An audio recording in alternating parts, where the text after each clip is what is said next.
So our topic is differential calculus, and it's about the application of maxima and minima. So the methods of determining the maximum or a minimum value of a function in the preceding section find many application in a surprisingly wide variety of problems in science, engineering, geometry, economics, and other disciplines concerned with maxima and minima. Usually, this type of problems involve the question, find the largest, find the minimum or the maximum, what are the dimensions to give the best, and these phrases should start you thinking, I'm looking for a maximum or a minimum values. So, in solving this type of problem, no general rule applicable in all cases can be given, but we may find the following steps possibly helpful. So, the first step in solving the application of maxima and minima is to illustrate the figure based on your problem. The second step is to make an equation using the conditions in the problem. So, you may have two or more equations depending on your problem. And the third step is to reduce your equation into a two-variable equation. So, it means that you have one variable on your right-hand side of your equation and have one variable on your left-hand side of your equation. Then, after doing that, you have the fourth step, to differentiate with respect to your other variable, then to find the maximum or minimum.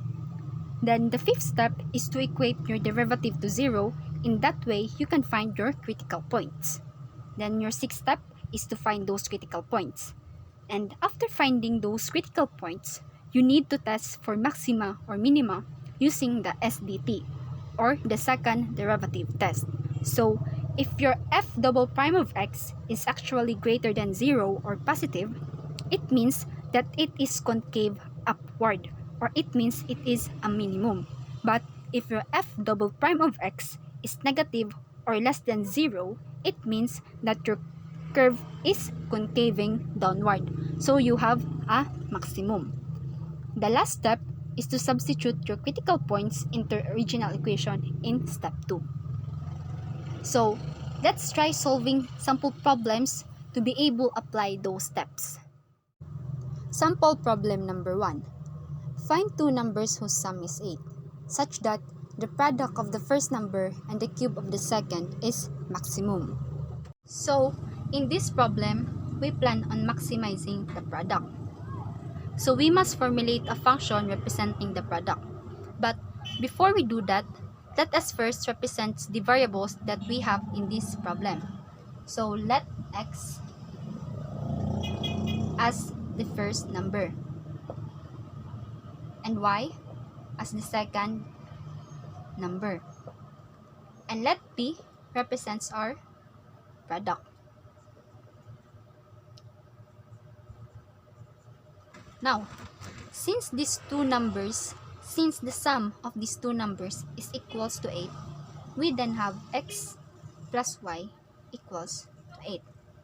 And our p is equals to the first number and the cube of the second number. So our first number is x times the cube of the second number, which is y cube. So we have p equals x times y cube.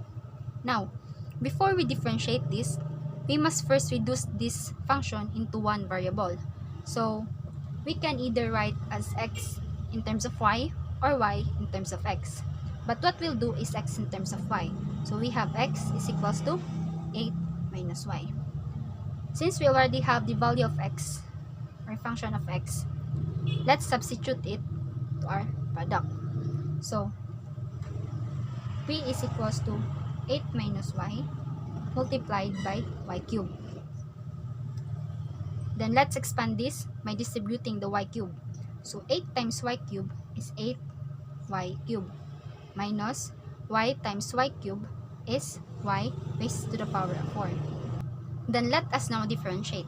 So the derivative of p with respect to y is equals to, so the derivative of 8y cube is equals to 24y squared minus the derivative of y raised to the power of 4 is 4y cube. After that, let's equate this to 0. So 0 is equals to 24y squared minus 4y cube. Then let's divide both sides by 4y squared. So we have 0 equals to 24 divided by 4 is equals to 6. Then cancel the y squared. Minus 4 divided by 4 is equals to 1. And y cubed divided by y squared is equals to y. Therefore, our y is equals to 6. Now, to find the value of x, let's substitute the value of y in this function. So we have x is equals to 8 minus y, or 6. So the value of x is equals to 2.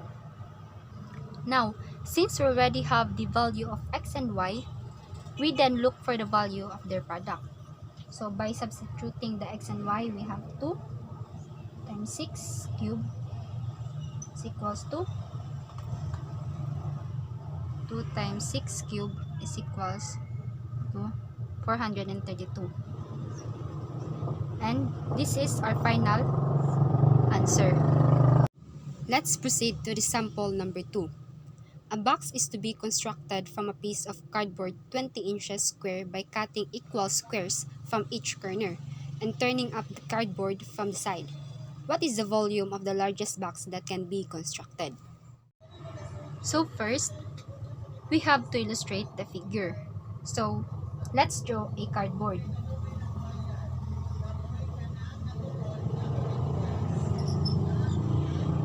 So this is our cardboard.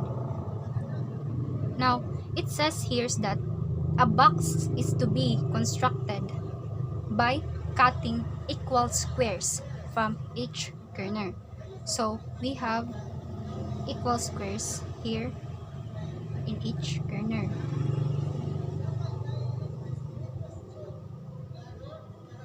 And let's say that each side of these squares is x.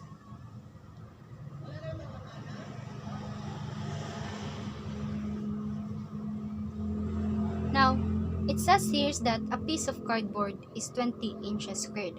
So it means each side of the cardboard is 20 inch. So it is 20 inch. And this is also be 20 inch. So to find this length or to find this distance, we need to subtract the x to the length of the cardboard. So we can have 20 minus 2x. We can also have here a 20 minus 2x. So now, if we turn this up, it would look like this.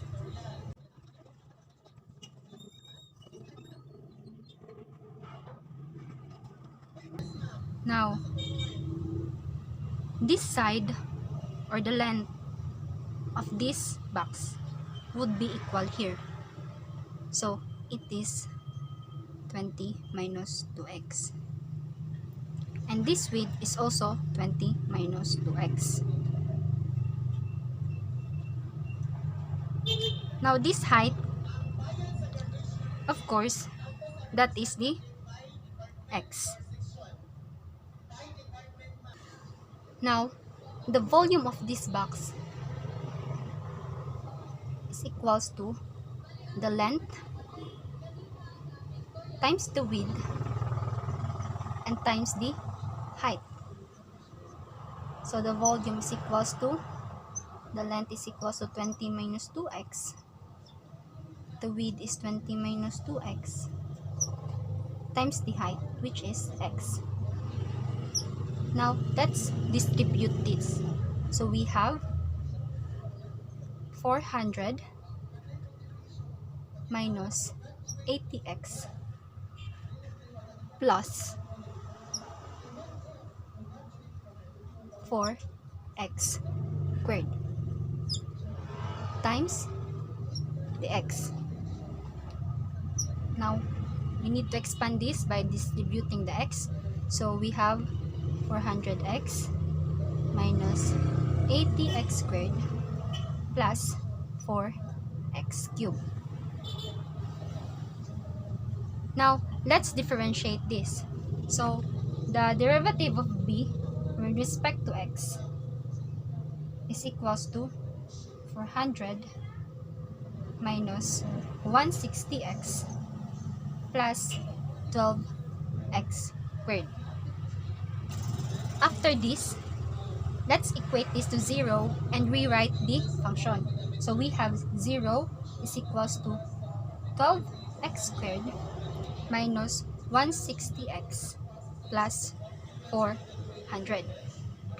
Now, since this is a quadratic function, we can use the quadratic formula to find the value of the x.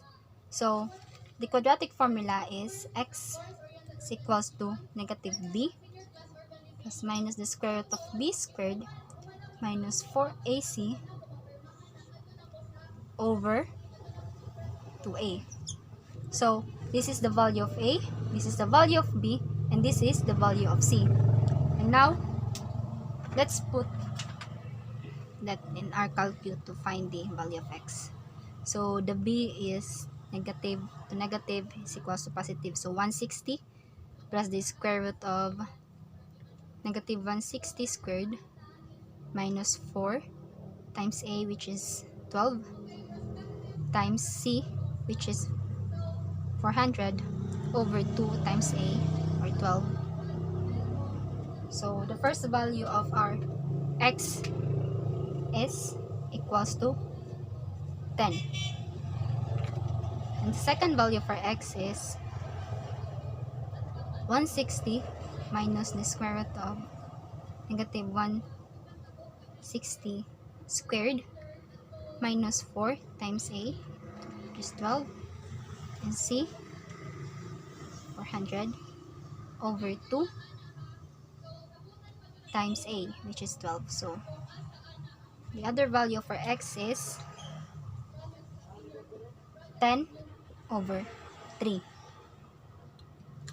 Now, if you analyze these values and we substitute this value into this function, we have 20 minus 2 times 10 equals to 0. But the length and the width of the box cannot be 0. So this value of x is not applicable or not possible. So the value of x that we would use is this one. Now, since we already found the value of x, we can now find the volume of the largest box that can be constructed. So we can find the volume by using our original equation of volume. So the original equation of our volume is equals to 400x minus 80x squared plus 4x cubed. So by substituting the x, we have 400 times 10 over 3 minus 80 times 10 over 3 squared plus 4 times 10 over 3 cubed is equals to 400 times 10 over 3 minus 80 times 10 over 3 squared plus 4 times 10 over 3 cube is equals to 592.59 cubic inches. So this is our final answer.